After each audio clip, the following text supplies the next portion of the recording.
नोंथांमोननि हारिमु बिलिफां आयदायाव मेथाइ रोजाबगिरिनि गोनांथि जादों नामा? गोनांथि जादोंब्ला हांख्रायहरनो हागोन बर'नि देंखोगिरि देरहासार नार्जारी बिथांखौ। मख'नो गोनांदि थांनाय 2016 मायथाइयाव मिरु एबसुजों खुंजानाय देंखोमु 1-2-3नि मेथाइ खननाय बादायलायनायाव सेथि बान्था मोनगिरि देरहासार नार्जारीखौ हारिमु मोनाबिलि आयदायाव मिलौहाब मेथाइ खननो थाखाय गोनांथि जायोब्ला नोंथांमोना हांख्रायहरनो हागोन।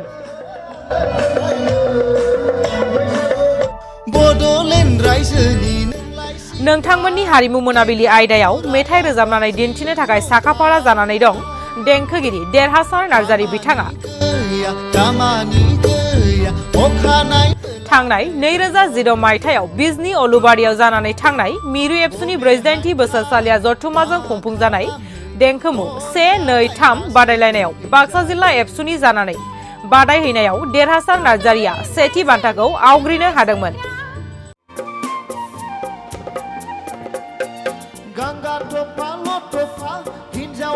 दायो गोदान बोसोरखौ बरायनायजों नोंथांमोननि हारिमु मोनाबिलि आयदायाव मेथाइ खननानै नोंथांमोनजों रंजानो थाखाय साखाफारा जानानै दं देंखोगिरि देरहासार नार्जारीया।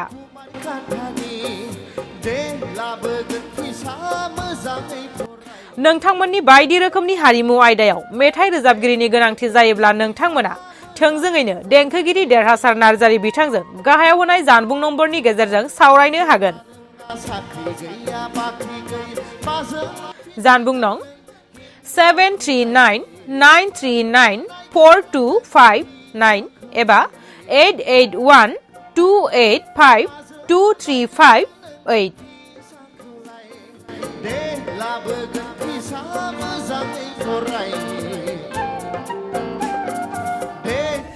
खुलुमबाय, आंनि मुङा देरहासार नार्जारी। आं नोंथांमोननो फोरमायनो मोननानै गोजोननाय मोनदों। सिगांसिनावनो आं रंजालि बैसागुनि साफ्रोमनिसिमबो आंनि गोसो गोरबोनिफ्राय खुलुमनाय आरो अननाय आरो सिबिनायखौ बावहरग्रोबाय। नोंथांमोननि रंजालि बैसागुनि हारिमु दिन्थिफुंनाय आयदायाव नोंथांमोननो मेथाइ रोजाबगिरिनि गोनांथि जायोब्ला नोंथांमोना आंखौ फोनांजाब खालामनो हागोन। नोंथांमोना जायखिजाया समावनो आंखौ मबाइल नाम्बारनि गेजेरजोंब्लाबो फोनांजाब खालामनो हागोन आरो नोंथांमोना लोगो हमनो गोसोब्लाबो नोंथांमोना आंनि न'आव फैनानै फोनांजाब खालामफैनो हागोन बा लोगो हमफैनो हागोन। आंनि मबाइल नाम्बारा 7399394259।